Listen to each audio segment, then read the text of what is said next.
ವಿದ್ಯಾರ್ಥಿಗಳೇ, ಹಸಿ ಮಸಿ ಕೃಷಿ ಪಾಠದ ಮುಂದಿನ ಭಾಗದ ಸಾರಾಂಶವನ್ನು ಈಗ ನಾವು ನೋಡೋಣ. ಹಸಿ ಮಸಿಗಿಂತ ಮಹತ್ವದ್ದು ಕೃಷಿ. ಈಗಾಗಲೇ ನೀವು ಕೊನೆಯ ಕ್ಲಾಸಿನಲ್ಲಿ ಕೇಳಿರಿ. ಹಸಿ ಅಂದರೆ ಸೈನಿಕರು, ಮಸಿ ಅಂದರೆ ಸಾಹಿತ್ಯ. ಹಸಿ ಮಸಿಗಿಂತಲೂ ಮಹತ್ವದ್ದು ಯಾವುದು ಅಂದ್ರೆ ಕೃಷಿ ಅಂಥೇಳಿ ಹೇಳ್ತಾರೆ. ಕೃಷಿಕ ನಮ್ಮ ನಾಡಿನ ಬೆನ್ನೆಲುಬು. ಬೆನ್ನೆಲುಬು ಅಂದರೆ ನಾವು ನಿಲ್ಲಲಿಕ್ಕೆ ಬೆನ್ನೆಲುಬು ನಮಗೆ ಸಹಾಯ ಮಾಡ್ತದೆ. ಹಾಗೆ ನಮ್ಮ ದೇಶ ಯಾರ ಮ್ಯಾಗ ನಿಂತದ ಅಂದ್ರೆ ರೈತನ ಮೇಲೆ ಅವಲಂಬನೆ ಆಗ್ಯದಂಥೇಳಿ ಇಲ್ಲಿ ಎಕ್ಸಾಂಪಲನ್ನು ತಗೊಳ್ತಾರೆ. ಕೃಷಿಕ ನಮ್ಮ ನಾಡಿನ ಬೆನ್ನೆಲುಬು. ಒಕ್ಕಲಿಗ ಒಕ್ಕದಿರೆ ಜಗವೆಲ್ಲ ಬಿಕ್ಕುವುದು ಎನ್ನುವ ಮಾತಿದೆ. ನೋಡ್ರಿ, ಇಲ್ಲೂ ಕೂಡ ವಾಕ್ಯವೇಷ್ಟನ ಚಿಹ್ನೆಯನ್ನು ಬಳಸ್ಯಾರ ನೋಡ್ರಿ. ಒಕ್ಕಲಿಗ ಅಂದರೆ ರೈತ, ಒಕ್ಕದಿರೆ ಅಂದರೆ ಅವನು ವ್ಯವಸಾಯ ಮಾಡದೇ ಇದ್ದರೆ ಜಗವೆಲ್ಲ ಬಿಕ್ಕುವುದು. ಬಿಕ್ಕುವುದು ಅಂದರೆ ಜಗವೆಲ್ಲ ದುಃಖದೊಳಗೆ ಇರಬೇಕಾಗ್ತದ ಎನ್ನುವ ಮಾತಿದೆ. ಅಂದರೆ ಕೃಷಿಕರೇನಾದರೂ ಸತ್ಯಾಗ್ರಹ ಮಾಡಿ 1 ವರ್ಷ ನಾವು ಭೂಮಿಯನ್ನು ಉಳುವುದಿಲ್ಲ, ಯಾವ ಬೆಳೆಯನ್ನೂ ತೆಗೆಯುವುದಿಲ್ಲ ಎನ್ನುವ ತೀರ್ಮಾನ ಮಾಡಿದರೆ ಗತಿ ಏನು? ನಾವು ಬಹಳಷ್ಟು ಹೋರಾಟಗಳನ್ನು ನೋಡ್ತೀವಿ, ಪ್ರತಿಭಟನೆಗಳನ್ನು ನೋಡ್ತೀವಿ. ಸರಿಯಾಗಿ ಅವರಿಗೆ ಸ್ಯಾಲ್ರಿ ಆಗಲಿಲ್ಲ ಅಂದ್ರೆ ಯಾರು ಸರ್ಕಾರಿ ನೌಕರರು ಇರ್ತಾರ, ಈಗ ಸಾಮಾನ್ಯವಾಗಿ ನಾವು ಹೇಳ್ತೀವಿ, ಇಲ್ಲೇ ಒಂದು ವೈದ್ಯರನ್ನು ನೋಡಿದಾಗ ಅವ್ರಿಗೆ ಸರಿಯಾಗಿ ಪೇಮೆಂಟ್ ಆಗಲಿಲ್ಲ ಅಂದ್ರೆ, ಅವ್ರಿಗೆ ಸಂಬಳ ಸರಿಯಾಗಿ ಕೊಡಲಿಲ್ಲ ಅಂದ್ರೆ ಅವ್ರು ಏನು ಮಾಡ್ತಾರಂದ್ರೆ ಸ್ಟ್ರೈಕ್ಗಳನ್ನು ಮಾಡಲಿಕ್ಕೆ ತಯಾರಾಗ್ತಾರೆ. ಅದೇ ರೀತಿ ಈ ಬಸ್ಸಿನ ಚಾಲಕರು ಮತ್ತು ನಿರ್ವಾಹಕರು ನೋಡ್ರಿ, ಅವ್ರಿಗೂ ಸರಿಯಾಗಿ ಸಂಬಳ ಆಗಲಿಲ್ಲ ಅಂದ್ರೆ ಅವರು ಕೂಡ ಏನು ಮಾಡ್ತಾರೆ, ಪ್ರತಿಭಟನೆ ಮಾಡಲಿಕ್ಕೆ ಮುಂದಾಗ್ತಾರೆ. ಅವರು ತಮ್ಮ ಕೆಲಸಗಳನ್ನು ಬಿಟ್ಟು ವಾಹನಗಳನ್ನು ನಾವು ಓಡಿಸಂಗಿಲ್ಲ ಅಂಥೇಳಿ ವೈದ್ಯರು ಏನು ಮಾಡ್ತಾರೆ, ನಾವು ರೋಗಿಗಳನ್ನು ನೋಡಂಗಿಲ್ಲ, ತಪಾಸಣೆ ಮಾಡಂಗಿಲ್ಲ ಅಂಥೇಳಿ ಅವ್ರು ಏನು ಮಾಡ್ತಾರೆ, ಸ್ಟ್ರೈಕಿಗೆ ಕೊಡ್ತಾರೆ, ಹೋರಾಟ ಮಾಡ್ತಾರೆ. ಆದರೆ ರೈತ ಒಂದು ವೇಳೆ ನಾನು ಭೂಮಿಗೆ ಬೀಜವನ್ನೇ ಹಾಕಂಗಿಲ್ಲ ಅಂಥೇಳಿ ಹೋರಾಟ ಮಾಡ್ದ 1 ವರ್ಷ ಏನಾರೇ ಆತ ಬೆಳೆ ಬೆಳಿಲಿಕ್ಕಂದ್ರೆ ಗತಿ ಏನು? ಹೌದಾ? ನಾವೆಲ್ಲರೂ ಏನು ತಿನ್ಬೇಕಾಗ್ತದ? ಇಲ್ಲಿ ಕವಿ ನೋಡ್ರಿ ಹೆಂಗೆ ಹೇಳ್ತಾರೆ. ಅಂದರೆ ಕೃಷಿಕನೇನಾದರೂ, ಕೃಷಿಕ ಅಂದರೆ ಯಾರಿಲ್ಲಿ? ರೈತ. ರೈತ ಏನಾದರೂ ಸತ್ಯಾಗ್ರಹ ಮಾಡಿ 1 ವರ್ಷ ನಾನು ಭೂಮಿಯನ್ನು ಉಳುವುದಿಲ್ಲ, ಈ ವರ್ಷ ನಾನು ಭೂಮಿಗೆ ಬೀಜವನ್ನೇ ಹಾಕಂಗಿಲ್ಲ, ಉಳುಮೆ ಮಾಡಂಗಿಲ್ಲ ಅಂದ್ರೆ ಯಾವ ಬೆಳೆಯನ್ನೂ ತೆಗೆಯುವುದಿಲ್ಲ, ನಾನು ಬೆಳೆಯನ್ನೇ ಬೆಳೆಯುವುದಿಲ್ಲ ಎನ್ನುವ ತೀರ್ಮಾನ ಮಾಡಿದರೆ, ಆತ ಏನಾದರೂ ಡಿಸೈಡ್ ಮಾಡಿದ್ನಂದ್ರೆ ಗತಿ ಏನು? ಈ ದೇಶದ ಗತಿ ಏನಾಗ್ತದ? ಈ ರೈತ ಒಂದು ದಿನ ಆತ 1 ವರ್ಷ ಆತ ಭೂಮಿಗೆ ಬೀಜವನ್ನೇ ಹಾಕಲಿಲ್ಲ ಅಂದ್ರೆ ನಮ್ಮೆಲ್ಲರೂ ಏನದೀವಿ, ನಾವೆಲ್ಲರೂ ರೈತನನ್ನೇ ಅವಲಂಬಿಸೀವಿ. ಒಂದು ವೇಳೆ ರೈತನೇ ಬೆಳೆ ಬೆಳಿಲಿಕ್ಕಂದ್ರೆ ನಮ್ಮೆಲ್ಲರ ಗತಿ ಏನು? ನಮ್ಮ ಪಾಡು ಏನಾಗ್ತದ? ಆಹಾರವಿಲ್ಲದೆ ಬರೀ ವೈಜ್ಞಾನಿಕ ಬೆಳವಣಿಗೆಯಿಂದ ಬದುಕಲು ಸಾಧ್ಯವೇ? ಈ ವೈಜ್ಞಾನಿಕದೊಳಗೆ, ಸೈನ್ಸ್ ಒಳಗೆ, ಟೆಕ್ನಾಲಜಿ ಒಳಗೆ ನಮ್ಮ ದೇಶ ಭಾಳ ಮುಂದದ ಅಂಥೇಳಿ ನಾವೆಲ್ಲರೇ ಬೆಳಿಬೇಕು. ಬೆಳಿನೇ ಇಲ್ಲಂದ್ರೆ ವೈಜ್ಞಾನಿಕವಾಗಿ ಮುಂದೆ ಹೋಗಿ ಏನಾಗಬೇಕಾಗ್ಯದ? ವೈಜ್ಞಾನಿಕವಾಗಿ ಮುಂದೆ ಹೋಗಿ ಅದರಿಂದ ನಾವೇನಾದರೂ ಸಾಧನೆ ಮಾಡಿ ಸಂಶೋಧನೆಗಳನ್ನು ಮಾಡಿದ್ರೆ ಅದನ್ನೇನಾದರೂ ತಿಂದು ಹೊಟ್ಟೆ ತುಂಬಿಸ್ಕೊಳಿಕ್ಕೆ ಆಗ್ತದ? ಆ ಒಂದು ಪ್ರಗತಿಯನ್ನು ಸಾಧಿಸಿವಂಥೇಳಿ ನಮಗೊಂದಿಷ್ಟು ಬಹುಮಾನ ಕೊಟ್ಟಾರಂಥೇಳಿ ಅದನ್ನೇನಾದರೂ ಬಹುಮಾನವನ್ನು ತಿನ್ನಲಿಕ್ಕೆ, ಆ ದುಡ್ಡಿನ ರೂಪದಲ್ಲಿರಬಹುದು, ಅದು ಯಾವುದೋ ಒಂದು ವಸ್ತುವಿನ ರೂಪದಲ್ಲಿರಬಹುದು, ಆ ವಸ್ತುವನ್ನು ನಾವು ತಿಂದು ಬದುಕಲಿಕ್ಕೆ ಸಾಧ್ಯ ಇಲ್ಲ. ವೈಜ್ಞಾನಿಕ ಬೆಳವಣಿಗೆಯಿಂದ ಬದುಕಲು ಸಾಧ್ಯವೇ? ನಾವು ಯಾವ ಕಾರ್ಖಾನೆಯಿಂದಲೂ ಟೊಮೆಟೊ ತಯಾರಿಸಲು, ಅಕ್ಕಿ ಪಡೆಯಲು, ರಾಗಿ ಬೆಳೆಯಲು ಸಾಧ್ಯವಿಲ್ಲ. ಭಾಳಷ್ಟು ಕಾರ್ಖಾನೆಗಳನ್ನು ನೋಡ್ತೀರಿ, ಕಾರ್ಖಾನೆಯೊಳಗೆ ಬೆಳೆಯಂಗಿಲ್ಲ. ಕಾರ್ಖಾನೆಯೊಳಗೆ ಅಂದರೆ ಟೊಮೆಟೊ ಬೆಳೆದಿದ್ದು ನೋಡಿರಿ, ಅಕ್ಕಿ ರಾಗಿ ಬೆಳೆದಿದ್ದು ನೋಡಿರಿ? ಇಲ್ಲ. ಅಕ್ಕಿ ರಾಗಿಯನ್ನು ರೈತ ಬೆಳೆದಿರ್ತಾನೆ, ಅದನ್ನು ಸಂಸ್ಕರಣೆ ಮಾಡ್ತಾರವರು. ಅದರೊಳಗಿರುವಂಥ ಧೂಳು ಕಡ್ಡಿಯನ್ನು ತೆಗೆದು ಏನು ಮಾಡ್ತಾರವರು, ಸರಿಯಾಗಿ ಅವರು ಮಷಿನ್ಗೆ ಹಾಕಿ ಅದನ್ನು ಸಪ್ರೇಟ್ ಮಾಡಿ ಒಳ್ಳೆಯ ಕಾಳುಗಳನ್ನು ತುಂಬಿಸಿ ಚೀಲದೊಳಗೆ ಹಾಕಿ ಪ್ಯಾಕ್ ಮಾಡಿಡ್ತಾರೆ. ನೀವು ಕಿರಾಣಿ ಅಂಗಡಿ ಹೋದಾಗ ನೀವು ತರ್ತೀರಿ. ಆದರೆ ಕಾರ್ಖಾನೆಯಿಂದಲೇ ಏನು ಬೆಳಿಲಿಕ್ಕೆ ಸಾಧ್ಯ ಇಲ್ಲ. ಅದನ್ನು ಬೆಳೆಯೋರು ಯಾರು? ರೈತ ಅಂಥೇಳಿ ಹೇಳ್ತಾರಿಲ್ಲಿ. ನೋಡ್ರಿ, ನಾವು ಯಾವ ಕಾರ್ಖಾನೆಯಿಂದಲೂ ಟೊಮೆಟೊ ತಯಾರಿಸಲು, ಅಕ್ಕಿ ಪಡೆಯಲು, ರಾಗಿ ಬೆಳೆಯಲು ಸಾಧ್ಯವಿಲ್ಲ. ಇವಕ್ಕೆಲ್ಲ ಭೂಮಿಯೇ ಬೇಕು. ಭೂಮಿಗೆ ಬೀಜ ಹಾಕಿದ್ರೇ ಈ ಎಲ್ಲ ಬೆಳೆಗಳು ಬರ್ತಾವ. ರೈತನ ಬೆವರು ಭೂಮಿಗೆ ಸುರಿಯಬೇಕು. ನೋಡ್ರಿ, ರೈತ ತಾನು ಬೆವರು ಸುರಿಸಿ ಕಷ್ಟಪಟ್ಟು ಏನು ಮಾಡ್ತಾನಂದ್ರೆ ಆತ ಬೆಳೆಯನ್ನು ಬೆಳಿತಾನೆ. ಅವನ ಕಷ್ಟ ಏನು ಅಂಥೇಳಿ ಕವಿ ಇಲ್ಲಿ ಹೇಳಿಕೊಂಟಾರ. ಹಾಗಾಗಿ ಸರ್ವಜ್ಞ ಕೋಟಿ ವಿದ್ಯೆಗಳಲ್ಲಿ ಮೇಟಿ ವಿದ್ಯೆಯೇ ಮೇಲು, ಮೇಟಿಯಿಂ ರಾಟೆ ನಡೆದುದಲ್ಲದೆ ದೇಶದಾಟವೇ ಕೆಡಗುಂ ಎಂದಿರುವುದು ಗಮನಾರ್ಹ. ಇಲ್ಲಿ ಸರ್ವಜ್ಞನ ನೀವು ವಚನವನ್ನು ನೋಡ್ಬೋದು. ಕೋಟಿ ವಿದ್ಯೆಗಳಲ್ಲಿ ಬಹಳಷ್ಟು ವಿದ್ಯೆಗಳದಾವ. ಅದರೊಳಗೆ ಮೇಟಿ ವಿದ್ಯೆಯೇ ಮೇಲು. ಮೇಟಿ ವಿದ್ಯೆ ಅಂದರೆ ಯಾವುದು? ವ್ಯವಸಾಯನೇ ಎಲ್ಲಕ್ಕಿಂತಲೂ ಮೇಲು. ಮೇಟಿಯಿಂ ರಾಟೆ ನಡೆದುದಲ್ಲದೆ, ಮೇಟಿಯಿಂದ ಅಂದರೆ ಯಾವುದು? ವ್ಯವಸಾಯದಿಂದನೇ ನಡೆದದ. ವ್ಯವಸಾಯದ ಚಕ್ರದಿಂದನೇ ಏನಾಗ್ಯದ? ದೇಶ ನಡೆದದ. ಮೇಟಿಯಿಂ ರಾಟೆ ನಡೆದುದಲ್ಲದೆ ದೇಶದಾಟವೇ ಕೆಡಗುಂ. ದೇಶದ ಆಟ ನಡೆಯಂಗಿಲ್ಲ, ಎಲ್ಲ ಕೆಟ್ಟು ಬಿಡ್ತದ. ಅದಕ್ಕೇನು ಬೇಕು? ಮೂಲ ಕೃಷಿ ಬೇಕು, ವ್ಯವಸಾಯ ಬೇಕು. ವ್ಯವಸಾಯ ಇದ್ದಿದ್ದಿಲ್ಲಂದ್ರೆ ಯಾರ ಆಟನೂ ನಡೆಯುವುದಿಲ್ಲ ಎಂದಿರುವುದು ಗಮನಾರ್ಹ. ಹೌದು, ಕೋಟಿ ವಿದ್ಯೆಗಳಲ್ಲಿ ಮೇಟಿ ವಿದ್ಯೆ ಅಂದರೆ ವ್ಯವಸಾಯವೇ ಮೇಲು. ನಾವೆಲ್ಲರೂ ಅದನ್ನು ಒಪ್ಕೊಳ್ಳೇಬೇಕು. ಎಲ್ಲ ವಿದ್ಯೆಗಳಲ್ಲಿ ಅತಿ ಶ್ರೇಷ್ಠವಾದ ವಿದ್ಯೆ ಯಾವುದು? ಅದು ವ್ಯವಸಾಯ. ಯಾಕೆಂದರೆ ನಾವು 3 ಹೊತ್ತು ಊಟವನ್ನು ಮಾಡ್ತೀವಿ, ಬಹಳ ಬಡವರದೀವಿ, ಒಂದು ಹೊತ್ತಾದರೂ ತಿನ್ನಲೇಬೇಕಲ್ಲ. ಅದೇ ಅನ್ನ ಇಲ್ಲಂದರೆ ಯಾವ ವಿದ್ಯೆಯನ್ನು ತಗೊಂಡು ನಾವು ಏನು ಮಾಡಬಹುದು?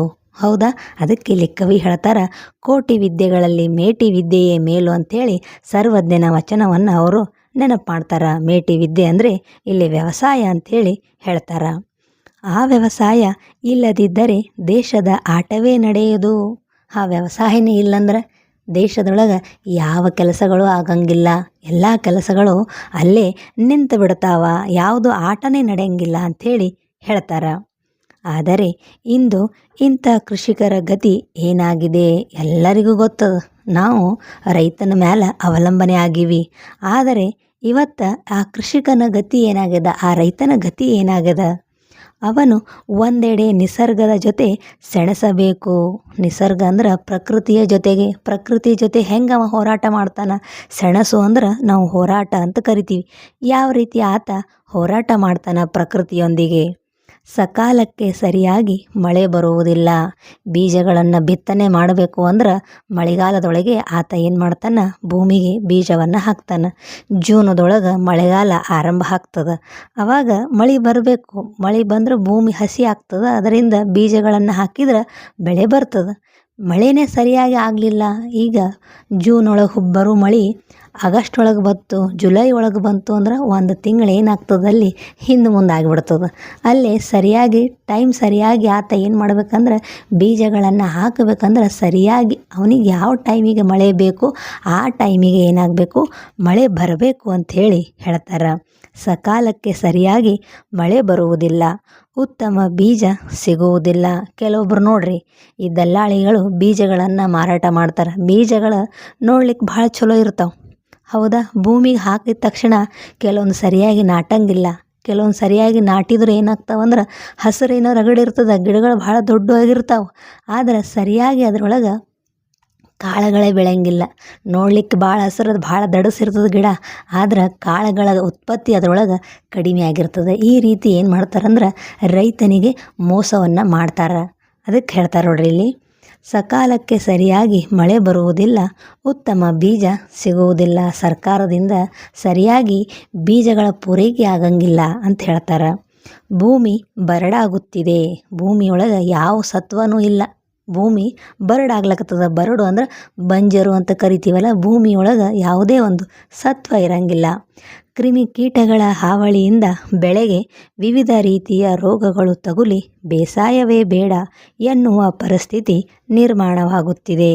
ಇನ್ನು ಸಕಾಲಕ್ಕೆ ಮಳೆ ಬಂತು, ಬೀಜನೂ ಚಲೋ ಸಿಕ್ತು, ಹಾಕಿದ್ನು ಅಂದ್ರೆ ಅಲ್ಲಿ ಏನಾಗ್ತದಂದ್ರೆ ಕ್ರಿಮಿಕೀಟಗಳ ಹಾವಳಿ ಆಗ್ತದೆ, ಹುಳ ಆಗೋದು. ಹೌದಾ? ಅವು ಗಿಡಗಳನ್ನು ಕಟ್ ಮಾಡೋದು, ಕಾಳುಗಳನ್ನು ಕಟ್ ಮಾಡೋದು, ಸರಿಯಾಗಿ ಏನಾಗಂಗಿಲ್ಲ ಅಂದ್ರೆ ಬೆಳೆ ಬರಂಗಿಲ್ಲ. ಅವುಗಳ ಹಾವಳಿನೂ ಚಾಲು ಆಗ್ತದೆ. ಕ್ರಿಮಿಕೀಟಗಳ ಹಾವಳಿಯಿಂದ ಬೆಳೆಗೆ ವಿವಿಧ ರೀತಿಯ ರೋಗಗಳು ತಗುಲಿ ಬೇಸಾಯವೇ ಬೇಡ ಎನ್ನುವ ಪರಿಸ್ಥಿತಿ ನಿರ್ಮಾಣವಾಗುತ್ತದೆ. ಅಂದ್ರೆ ಸರಿಯಾಗಿ ಮಳೆ ಬರಂಗಿಲ್ಲ, ಸರಿಯಾದ ಬೀಜಗಳು ಸಿಗಂಗಿಲ್ಲ, ಭೂಮಿಯೊಳಗೆ ಯಾವುದೇ ಸಾರ ಇಲ್ಲ, ಕ್ರಿಮಿಕೀಟಗಳು ತೊಂದರೆ ಕೊಡ್ತಾವ. ಏನಪ್ಪ ಎಷ್ಟು ತೊಂದರೆಗಳು ಒಂದಾಗಿಂದು ಒಂದು. ಈ ವ್ಯವಸಾಯ ಮಾಡೋದೇ ಬ್ಯಾಡ ಅಂಥೇಳಿ ಅನ್ನುವಂತಹ ಒಂದು ಪರಿಸ್ಥಿತಿಗೆ ಏನಾಗಿನಂದ್ರೆ ರೈತ ಬಂದುಬಿಟ್ಟಾನ. ಮತ್ತೊಂದೆಡೆ ತಾನು ಬೆಳೆದ ಬೆಳೆಗೆ ಸರಿಯಾದ ಬೆಲೆ ಸಿಗದೆ ವ್ಯವಸ್ಥೆಯ ವಿರುದ್ಧವೂ ಹೋರಾಟ ನಡೆಸಬೇಕಾಗಿದೆ. ಇಷ್ಟೆಲ್ಲ ಆಯಿತು, ಸರಿಯಾಗಿ ಮಳೆ ಆಯಿತು, ಬೀಜ ಸಿಕ್ತು, ಏನೋ ಚಲೋ ಬೆಳೆ ಬೆಳೆದ, ಇನ್ನೇನು ಮಾರುಕಟ್ಟೆಗೆ ಅದನ್ನು ತೊಗೊಂಡು ಹೋಗಿ ಒಂದಿಷ್ಟು ಚಲೋ ದುಡ್ಡು ಏನಾರೇ ಬರ್ತದಂಥೇಳಿ ಆತ ಮಾರುಕಟ್ಟೆಗೆ ಹೋದ್ರೆ ರೈತ ಕರೆಕ್ಟ್ ಟೈಮಿಗೆ ಬೆಳೆಯೋ ಟೈಮಿಗೆ ಏನು ಮಾಡಿಬಿಡ್ತಾರಂದ್ರೆ ಈ ದಲ್ಲಾಳಿಗಳು ಭಾಳಷ್ಟು ರೇಟ್ ಕಡಿಮೆ ಮಾಡಿಬಿಡ್ತಾರೆ. ಆ ರೇಟ್ ಒಂದಿಷ್ಟು ಚಲೋ ಇರ್ತದೆ, ಮೊದಲು ಚಲೋ ಐತಪ್ಪ, ಇನ್ನೇನು ಕಟಾವು ಮಾಡಿ ರಾಶಿ ಮಾಡಿ ಬೆಳೆ ತೊಗೊಂಡು ಹೋಗಿ ಮಾರ್ಬೇಕು ಅನ್ನೋದ್ರೊಳಗೆ ಏನು ಮಾಡಿಬಿಡ್ತಾರಂದ್ರೆ ಮಾರುಕಟ್ಟೆ ಅವರೆಲ್ಲ ಮಾತಾಡಿಕೊಂಡು ಒಮ್ಮೆ ಏನು ಮಾಡಿಬಿಡ್ತಾರಂದ್ರೆ ಆ ಬೆಳೆಗೆ ಸರಿಯಾದ ಬೆಲೆ ಸಿಗಬಾರ್ದು, ಕಡಿಮೆ ಮಾಡಿಬಿಡ್ತಾರೆ. ಇಲ್ಲಿ ಇಟ್ಕೊಂಡು ಕೂಡ್ಲಿಕ್ಕೂ ಆಗಂಗಿಲ್ಲ.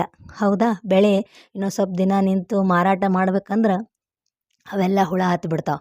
ಬಹಳಷ್ಟು ದಿನ ಇಟ್ಕೊಂಡ್ರಂದ್ರೆ, ಯಾಕಂದ್ರೆ ನೀವು ಸ್ಟೋರೇಜ್ಗಳಲ್ಲಿ ಕಾಳುಗಳನ್ನು ಸ್ಟೋರ್ ಮಾಡಿಡ್ತಾರೆ. ಅಂಥ ಸ್ಟೋರೇಜಿನ ವ್ಯವಸ್ಥೆ ಅಲ್ಲಿ ಇಡಬೇಕು ಅಂದ್ರೆ ರೈತನಿಗೆ ಮತ್ತಷ್ಟು ದುಡ್ಡು ಖರ್ಚಾಗ್ತದೆ.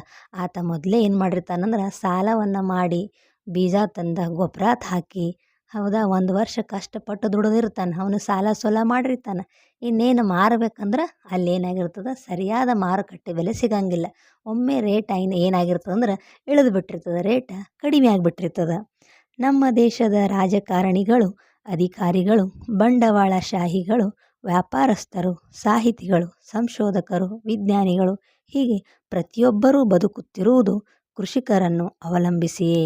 ಬಹಳಷ್ಟು ಜನ ಅದಾರ, ಹೌದಾ, ಒಂದೊಂದು ವರ್ಗದೊಳಗದಾರ, ಶಿಕ್ಷಣದೊಳಗದಾರ, ಬಂಡವಾಳಶಾಹಿಗಳದಾರ, ವ್ಯಾಪಾರ ಮಾಡೋರು ಅದಾರ, ಅಧಿಕಾರಿಗಳದಾರ, ರಾಜಕಾರಣಿ ಅದಾರ, ವಿಜ್ಞಾನಿಗಳದಾರ, ಸಂಶೋಧಕರದಾರ, ಎಲ್ಲರೂ ಅದಾರ.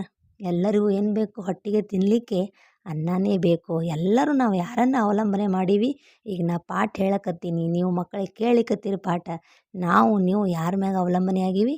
ಕೃಷಿಕನ ಮೇಲೆ, ಅದು ರೈತನ ಮೇಲೆ ನಾವು ಅವಲಂಬನೆ ಆಗೀವಿ. ಅದನ್ನು ನಾವು ಮರಿಬಾರ್ದು. ಆದರೆ ಅವರೆಲ್ಲರೂ ಕೃಷಿಕರನ್ನು ಉಪೇಕ್ಷೆ ಮಾಡುತ್ತಲೇ ಬಂದಿದ್ದಾರೆ. ಅವರು ಯಾವಾಗಲೂ ತಿರಸ್ಕಾರ ಮಾಡ್ತಾರೆ, ಎಲ್ಲಿಯೂ ಆತನ ಹೆಸರನ್ನು ಹೇಳಂಗಿಲ್ಲ. ಪ್ರತಿದಿನ ನಾವು ರೈತನನ್ನು ನೆನೆಸಿ ನಾವು ಅನ್ನವನ್ನು ತಿನ್ನಬೇಕು. ಮೊದಲನೇ ತುತ್ತನ್ನು ನಾವು ಬಾಯಿಗೆ ಹಾಕಬೇಕಂದ್ರೆ ಅದ್ರ ಶ್ರಮ ಯಾರ್ದದ. ನೀವು ದುಡ್ಡು ಕೊಟ್ಟು ತರಬಹುದು, ಬೇಳೆ ಕಾಳುಗಳನ್ನು, ಅಕ್ಕಿಯನ್ನು ನೀವು ದುಡ್ಡು ಕೊಟ್ಟು ತರಬಹುದು. ಆದರೆ ಆ ಬೇಳೆ ಕಾಳಗನ್ನು, ಆ ಧಾನ್ಯವನ್ನು ಬೆಳೆದವ ಯಾರು? ಆ ರೈತ. ಆ ರೈತನನ್ನು ನಾವು ಪ್ರತಿ ನಿಮಿಷ, ಪ್ರತಿಯೊಂದು ನಾವು ಊಟ ಮಾಡುವಾಗ ಅವಾಗ ನಾವು ಏನು ಮಾಡ್ಬೇಕಂದ್ರೆ ಆತನನ್ನು ನೆನೆಸಲೇಬೇಕು. ಆದರೆ ಎಲ್ಲರೂ ಏನು ಮಾಡ್ತೀವಿ, ನಾವು ಆತನನ್ನು ತಿರಸ್ಕಾರ ಮಾಡಿಬಿಡ್ತೀವಿ. ಆತನನ್ನು ನಾವು ಗಣನೆಗೆ ತೆಗೆದುಕೊಳ್ಳಂಗಿಲ್ಲ. ಮೇಲಾಗಿ ಇವರಲ್ಲಿ ಬಹುತೇಕ ಜನರು ಬಂದಿರುವುದು ಕೃಷಿಕರ ಕುಟುಂಬಗಳಿಂದಲೇ. ನಿಜ ಸಂಗತಿ ಹೇಳಬೇಕೆಂದರೆ ರೈತರಷ್ಟು ಕಷ್ಟಪಡುವವರು ಮತ್ತೊಬ್ಬರಿಲ್ಲ. ನೋಡ್ರಿ, ನಾವೆಲ್ಲ ಈಗ ಹೇಳ್ತೀವಿ, ನಮ್ಮ ಅಪ್ಪ ಅಮ್ಮ ಏನು ಮಾಡ್ತಿದ್ದಂದ್ರೆ ನೌಕರಿ ಮಾಡ್ತಾರೆ, ಗೌರ್ಮೆಂಟ್ ಕೆಲಸದೊಳಗೆ ಅದಾರಿ ಅಂತ ಹೇಳ್ತೀವಿ. ಆದ್ರೆ ಅವ್ರ ತಂದೆ ತಾಯಿ, ನಿಮ್ಮ ತಂದೆ, ಅವ್ರ ತಂದೆ ಏನು ಮಾಡ್ತಿದ್ರು? ಕೃಷಿಕರೇ ಆಗಿದ್ದರು. ಬಹಳಷ್ಟು ಜನ ನಾವೆಲ್ಲ ಕೃಷಿಕರ ಒಂದು ಕುಟುಂಬದಿಂದಲೇ ಬಂದೀವಿ ಅಂಥೇಳಿ ಅದನ್ನು ನಾವು ಮರಿಬಾರ್ದು. ನಿಜ ಸಂಗತಿ ಹೇಳಬೇಕೆಂದರೆ, ನಿಜವಾಗ್ಲೂ ಹೇಳಬೇಕಂದ್ರೆ ಈ ಜಗತ್ತಿನೊಳಗೆ, ಈ ದೇಶದೊಳಗೆ ರೈತರಷ್ಟು ಕಷ್ಟಪಡುವವರು ಯಾರೂ ಇಲ್ಲ ಅಂಥೇಳಿ ನಾವು ಹೇಳಬಹುದು.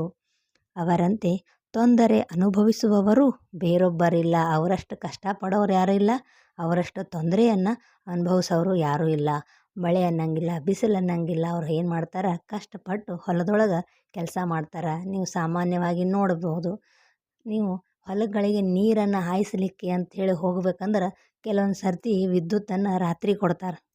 ಹೌದಾ, ರಾತ್ರಿ 12ಕ್ಕೋ 10ಕ್ಕೋ ರಾತ್ರಿ 2 ಗಂಟೆಗೋ ಹೋಗಿ ಅವ್ರು ಏನು ಮಾಡ್ತಾರಂದ್ರೆ ಹೊಲಗಳಿಗೆ ಹೋಗಿ ನೀರನ್ನು ಉಣಿಸಿ ಬರ್ತಾರೆ. ಅವರು ಹಗಲ ರಾತ್ರಿ ಅನ್ನೋದೇ, ಮಳೆ ಬಿಸಿಲಲ್ಲಾರ್ದೆ ಏನು ಮಾಡ್ತಾರೆ? ಬೆವರು ಹರಿಸಿ ಕಷ್ಟಪಟ್ಟು ಭಾಳಷ್ಟು ಅವ್ರು ಏನು ಮಾಡ್ತಾರಂದ್ರೆ ತೊಂದರೆಗೆ ಒಳಗಾಗ್ತಾರೆ. ಅವರಷ್ಟು ಕಷ್ಟವನ್ನು ಪಡುವವರೇ ಯಾರೂ ಇಲ್ಲ. ಇವತ್ತಂತೂ ರೈತರು ಸಾಕಷ್ಟು ಬವಣೆಗಳನ್ನು ಎದುರಿಸುತ್ತಿದ್ದಾರೆ. ಬಹಳಷ್ಟು ತೊಂದರೆಗಳನ್ನು ಅವರು ಎದುರಿಸ್ತಾ ಇದ್ದಾರೆ. ಮಳೆಯ ಅಭಾವ, ಮಳೆ ಕಡಿಮೆ ಬರ್ತದೆ, ಅದು ಅಭಾವ, ಮಳೆಯ ಅಭಾವ. ಇಲ್ಲವೇ ಅತಿವೃಷ್ಟಿ, ಅತಿಯಾದ ಮಳೆ, ಭೂಮಿ ಬರಡಾಗುತ್ತಿರುವುದು. ಭೂಮಿಗೆ ನೋಡ್ರಿ ಸಿಕ್ಕಾಪಟ್ಟೆ ಬೆಳೆ ಚಲೋ ಬರಲಿ ಅಂಥೇಳಿ ಗೊಬ್ಬರಗಳನ್ನು ಹಾಕ್ತಾನೆ. ಆದರೆ ಅದರಿಂದ ಏನಾಗ್ಲಕತ್ತದ? ಭೂಮಿ ಬರಡಾಗ್ಲಕತ್ತದ. ಕಳಪೆ ಬೀಜಗಳು, ಸರಿಯಾದ ಬೀಜಗಳು ಇರಂಗಿಲ್ಲ, ಇತ್ಯಾದಿ. ಇಲ್ಲಿ ಇತ್ಯಾದಿ ಅಂಥೇಳಿ ಒಂದು ಶಬ್ದದ ನೋಡ್ರಿ, ಇತ್ಯಾದಿ, ಇತಿ ಪ್ಲಸ್ ಆದಿ, ಇತ್ಯಾದಿ. ಇದು ಎಣ್ ಸಂಧಿಗೆ ಉದಾಹರಣೆ ಆಗ್ತದೆ.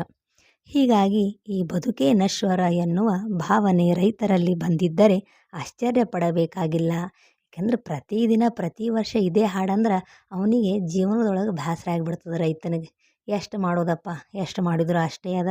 ನಮಗೇನು ಸರಿಯಾಗಿ ಬೆಳೆಗೆ ಒಂದು ರೇಟು ಸಿಗಂಗಿಲ್ಲ, ಸರಿಯಾಗಿ ಬೀಜ ಸಿಗಂಗಿಲ್ಲ, ಸರಿಯಾಗಿ ಮಳೆ ಆಗಂಗಿಲ್ಲ, ಏನು ಮಾಡೋದು ಅಂಥೇಳಿ ಆತನಲ್ಲಿ ಜಿಗುಪ್ಸೆಯನ್ನು ಉಂಟು ಮಾಡಿಬಿಟ್ಟದ ಇದೆಲ್ಲ. ಆದರೂ ರೈತರು ನಿರಾಶಾವಾದಿಗಳಾಗದೆ ಆಶಾವಾದಿಗಳಾಗಿ ಬಾಳನ್ನು ಸಾಗಿಸುತ್ತಿದ್ದಾರೆ. ಅಷ್ಟೆಲ್ಲ ಆದ್ರೂ ಮತ್ತೆ ರೈತ ಏನು ಮಾಡ್ತಾನಂದ್ರೆ ಕಷ್ಟಪಟ್ಟು ಈ ವರ್ಷ ಬಂದಿಲ್ಲ ಅಂದರೆ ಏನಾಯಿತು, ಮುಂದಿನ ವರ್ಷ ಬೆಳೆ ಚಲೋ ಬರ್ತದೆ, ಮಳೆ ಚಲೋ ಆಗ್ತದೆ ಅಂಥೇಳಿ ಮತ್ತೆ ಅವ ಏನು ಮಾಡ್ತಾನೆ, ತನ್ನಲ್ಲಿ ಆಸೆಯನ್ನು ಹುಟ್ಟಿಸ್ಕೊಂಡು ಆತ ಜೀವನವನ್ನು ಸಾಗಿಸ್ತಾ ಇದ್ದಾನೆ. ಹಾಸಿಗೆ ಇದ್ದಷ್ಟು ಕಾಲು ಚಾಚುತ್ತಿದ್ದಾರೆ. ನಮಗಿಷ್ಟೇ ಅದ, ದೇವ್ರು ನಮ್ಮ ಹಣೆ ಬರೋದ್ರೊಳಗೆ ಇಷ್ಟೇ ಬರ್ದಾನಂಥೇಳಿ ಅವ್ರು ಏನು ಮಾಡ್ಲಕತ್ತಾರ, ತಮ್ಮ ಇದ್ರೊಳಗೆ ಹಾಸಿಗೆ ಇದ್ದಷ್ಟು ಕಾಲು ಚಾಚು, ಎಷ್ಟು ದೇವರು ಕೊಟ್ಟಾನ ಅದರೊಳಗೆ ಅವರು ಬದುಕಲಿಕ್ಕೆ ಪ್ರಯತ್ನ ಮಾಡ್ಲಿಕತ್ತಾರ. ರೈತರು ಯಾರಿಗೂ ಮೋಸ ವಂಚನೆ ಮಾಡುವವರಲ್ಲ. ಅವರು ಯಾರಿಗೂ ಯಾವತ್ತೂ ಮೋಸವನ್ನು ಮಾಡಂಗಿಲ್ಲ.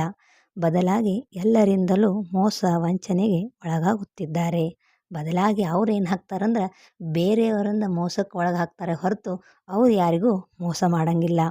ಇಂಥ ಕೃಷಿಕರಿಗೆ ಬೇಕಾದ ಸತ್ವವನ್ನು ಸಾಹಿತ್ಯದ ಮೂಲಕವಾದರೂ ತುಂಬುವ ಕಾರ್ಯವನ್ನು ನಮ್ಮ ಸಾಹಿತಿಗಳು ಮಾಡದಿದ್ದರೆ ಅವರು ಕೃತಜ್ಞರಾಗುವರು ಅಂದ್ರೆ ಅವರು ಸ್ಮರಣೆಯ ಉಪಕಾರವನ್ನು ಸ್ಮರಣೆಯನ್ನು ಯಾರು ಇಟ್ಕೋತಾರೋ ಅವರು ಕೃತಜ್ಞರು, ಯಾರು ಮರಿತಾರಲ್ಲ ಅವರಿಗೆ ಕೃತಜ್ಞರು ಅಂಥೇಳಿ ಕರಿತೀವಿ. ಅಂದರೆ ರೈತರಲ್ಲಿ ಆತ್ಮವಿಶ್ವಾಸವನ್ನು ತುಂಬುವಂಥ ಕೆಲಸ ಈ ಸಾಹಿತಿಗಳ ಮಾಡಬೇಕು.